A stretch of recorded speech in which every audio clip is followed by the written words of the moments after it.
Having a dynamic day and night cycle will improve your game quality by a lot. There are a lot of tutorials about this topic on YouTube and I have watched most of them. They either could be better or easy to follow. So, in this video, we will learn the easiest way to create a dynamic day and night cycle in Unity. Let's clear out one thing here. I am remaking this guy's video in my style, which is explaining every bit of the way. So anyone without any prior knowledge will be able to make a day and night cycle. I think this method is the easiest and simplest way of making a day and night cycle, but it lacks a bit of explaining as to why is doing something. So in this video, I will try to explain every bit of the way so anyone can understand. So without any further ado, let's dive in. This video is going to be divided into 3 parts. In the first part, we're going to learn to create a simple day and night cycle. In the second part, we'll add some effects or colors to our day and night cycle. And in the third part, we're going to add a fog and we're going to control the fog density according to the time of the day. I already have a URP scene opened in Unity with a forest setup. I also imported the FPS controller from this video so we can walk around and see the effect in person.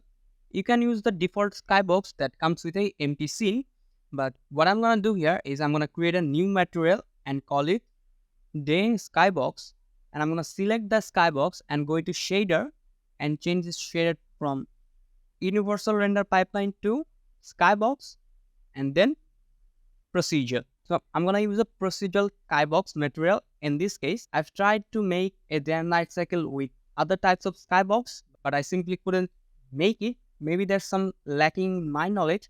So if anyone knows how to do that, please let me know. But in this tutorial, we're going to use a procedural skybox. So I'm just going to leave it as it is. Then I'm going to apply the skybox material to our skybox. Just drag and drop the material into the skybox and the material will be applied. So as you can see, there is a sun above our head, and the sun's basically just a directional light that comes with any kind of scene. So we can simulate a day and night cycle just by rotating the sun on the x-axis, as you can see right here. So that's what we're gonna do. Now let's create a script to simulate day and night cycle. So I'm gonna create a script and call it day and night cycle. I'm also gonna create an empty game object and reset its transform and call it day and night manager. And I'm gonna apply the script to this object, and then I'm going to open the script in Visual Studio. As I've said before, we're going to rotate our sun or our directional light on the x-axis to simulate the day and night cycle. So first of all, we'll need a reference to our directional light. So for that, I'm going to create a serialized private field of type light and call it sun. The serialized field here is a simple way of keeping this variable private so no other script can modify this field, but at the same time, we can add a reference in the inspector. I hope that makes sense. Let's go back to the inspector and drag and drop our sun or our directional light in the sun slot. So we have a reference to our directional light. Now let's create a function called private void update and rotation. Now in that function, let's create a local float variable called sun rotation and set it equal to mathf.lar, open and close parentheses, and in parentheses type -90, 270. Now why I'm using -90 and 270, let me just show you why I'm using these numbers. So if I just select my directional light and put -90 in X, as you can see, it's currently midnight and everything is pitch black. Now, as I increase the number, you will see eventually the sun rises. So that's how we're going to simulate the day and night cycle. And it's a bit weird calculation. You're using this kind of math for the first time. But since we are setting the first value to -90, the next value is going to be 270. Because if you take the full radius of a circle, it will be 360 degrees. And if you -90 from that, you will get 270. So that's why we're using 270 as our last number. And then we're gonna need a value to interpolate between them or to lerp between them. So why we need a value to lerp between them? In this case, you'll need to know what mathf.lerp does. Function that calculates the lerp of a float. So what do I mean by that? In the simplest form, you'll get a value from A towards B scaled by t, so the t value being the last value. In our case, the t value, the last value will be our current time. So currently we don't have our current time. So let's again create a serialized private float and call it time of the day or time of day. And in our update sun rotation function, let's create a local float variable called current time and set it equal to time of day divided by 24. So that's gonna give our current time, and that's what we're gonna use it in our method.lar function. Now let's save the script and go back to the inspector, and in the time of day field, as you can see, I can type up any value, for example 55. But as we all know, there's no 55th hour of the day. We only have 24 hours in a day. So we need a way to clamp this value between 0 and 24. So back in my script, what I'm gonna do is I'm gonna add an attribute to this. After serialized field, I'm gonna put a comma and type rain, open and close parentheses, and in parentheses, I'm gonna type 0, 20. Now, if I save the script and go back to the editor, as you can see, now we have a slider that I can slide, and as you can see, it goes from 0 to 20. That's perfect. Now let's change the rotation of our sun. So for that, we're gonna type sun.transform.rotation is equal to quaternion.Euler. So why I'm using quaternion.Euler here? Rotation in Unity is handled with quaternion. It is a bit weird as to how quaternion works. I still get confused sometimes. So if you don't understand this part, totally fine. So Euler actually translate, or quaternion.Euler actually translate Euler rotation to quaternion rotation. So simple x, y, z rotations in degrees, that will be translated in quaternion rotation. It's a bit weird, but that's how you do it in Unity. So after typing quaternion.Euler, I'm gonna close and open parentheses, and in parentheses, we're gonna change the x rotation in our game. So that will be the first field. So we're gonna put our local variable or local rotation variable, which is sun rotation, comma sun.transform.rotation.y, because we don't want to change the y rotation as well as the z rotation. So we're gonna type sun rotation.transform.rotation.z. So y and z rotation will be the same. We're gonna only change the sun rotation, which is the x-axis. We have created a function that will change the direction light's rotation in the x-axis. But currently, nothing's gonna happen because we're not calling this function from anywhere. So let's create an update function and call our update sun rotation from there. Now, if we save the script and go back to Unity, play the game, as you can see, nothing happens because the time of the day is still at 0, which is midnight. So as I increase the slider, as you can see, the sun rises, and as it gets closest to 24, the sun will set. So currently we have a working day and night cycle, but we need to make this automatic. In order to make this automatic, the easiest way of doing that is if we open our script and in the update function, before calling our update sun rotation, we type time of day. So we call our time of day variable and plus equals. So add to that time.delta time.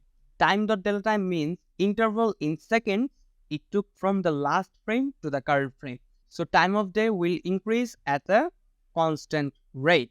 Now, if we save the script, go back to Unity and play the game, as you can see, the sun is rising and setting at a constant rate. And as you can see, we have a problem here. As soon as it gets closer or over 24, it just keeps going. So we need to reset it. When it reaches 24, variable will reset or go back to 0. Also, we have another problem here. Currently, we can't control the speed of our sun rotation or the speed of our day and night cycle. So we need to also tackle that. So in our script, let's create a serialized private float and call it sun rotation speed and multiply our time.delta with sun rotation speed so that we can control how long it takes to finish a day and night cycle. And then the second problem we had was it was going over 24. So in the update function, let's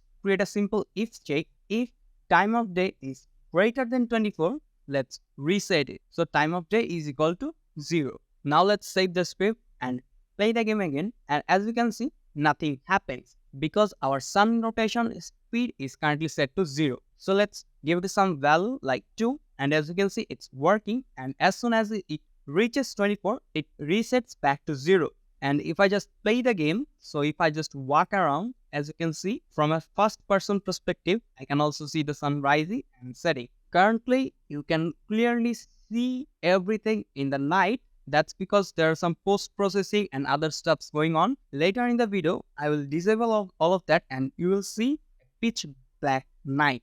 As you can see, currently we have a perfectly working day and night cycle in our game. From here, you can add as much as customizations as you like to fit your game best. So in our case, the first customization we're gonna add is the color. So we're gonna change our sun's color depending on the time of the day. If we select our directional light, as you can see under emission, we have a color property.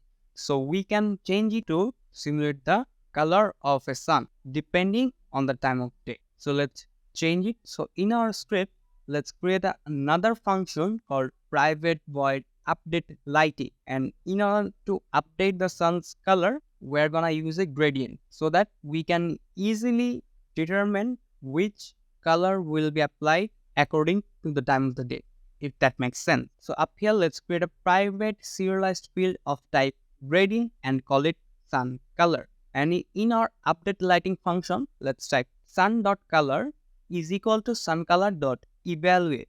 So we're setting our directional light color to our sun color, which is the gradient. And in order to evaluate, we'll need a value. So let's hook that up to the time of the day. So let's create a float current time and set it equal to time of day divided by 24. In evaluate, let's put our current time. Now let's save the script and go back to Unity and make sure to make our gradient as we like. You can customize it as you like or what fits your game best. And I forgot to do one thing here, and that is to call our update lighting. So in our script, in the update function, let's also call our update lighting function. Now, as you can see, as I play the game and add a sun rotation speed, the sun's color is changing according to our gradient. Awesome. Now it's a bit time consuming to play the game each time we make an update and to see that in action. So we have a very useful function for that. So in our script, I'm going to create a private void onValidate function. And in our onValidate function, I'm going to call our update sun rotation and update lighting function. So what this will do is without playing the game, we can actually see the changes happening in real time in the editor.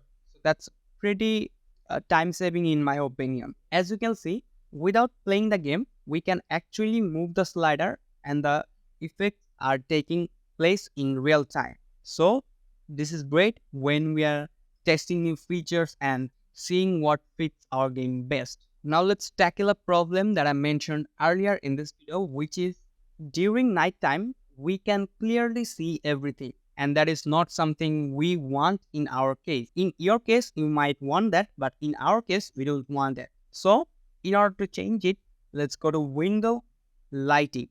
And in our lighting, we need to change some settings. So in our lighting settings, in Environment, as you can see, environment lighting is currently set to Gradient, which automatically applies these 3 gradients to our game. So we don't want that. What we want is the color of our skybox.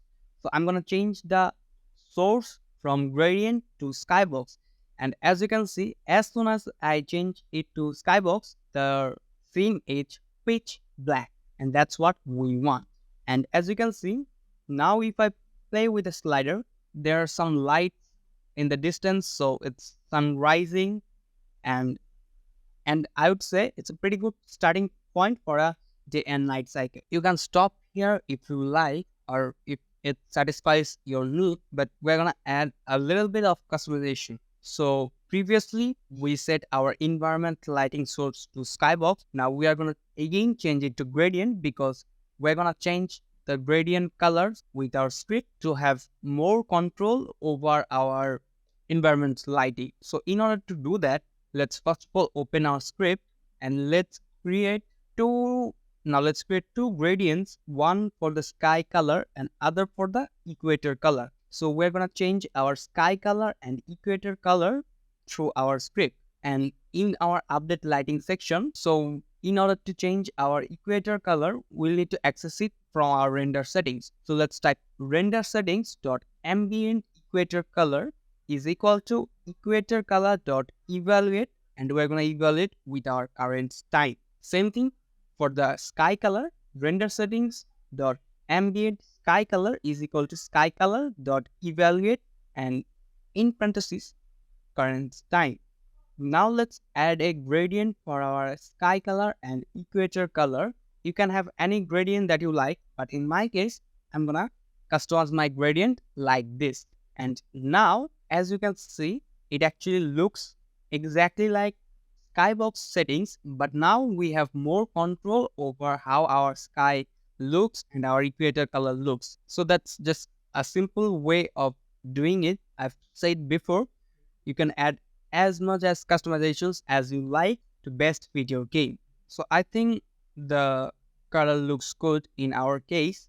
Now let's add one more thing that will make our scene pop up even more, and that is some fog. So in our lighting environment setting, in the other settings, as you can see, currently we have fog turned off, but I'm going to turn it on. And as you can see, as soon as I turn it on, the scene just pops even more and it gives a realistic vibe to our scene. But as you can see, currently the fog remains exactly same every time. So doesn't matter what time of the day it is, the fog remains same.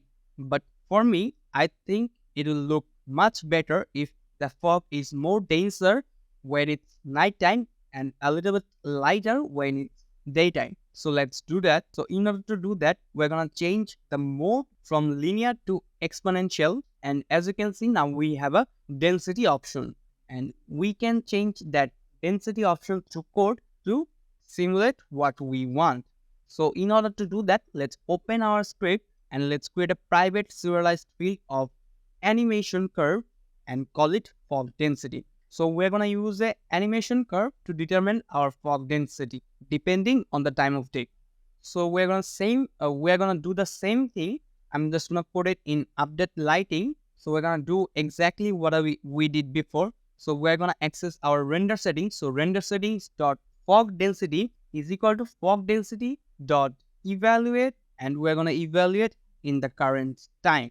Now, as you can see, we have an animation curve in our inspector, and we can set the curve as we like. As you can see, if I set the curve to be very high, the fog density will be very high. So in order to get a realistic number, we need to play with the animation curve a little bit.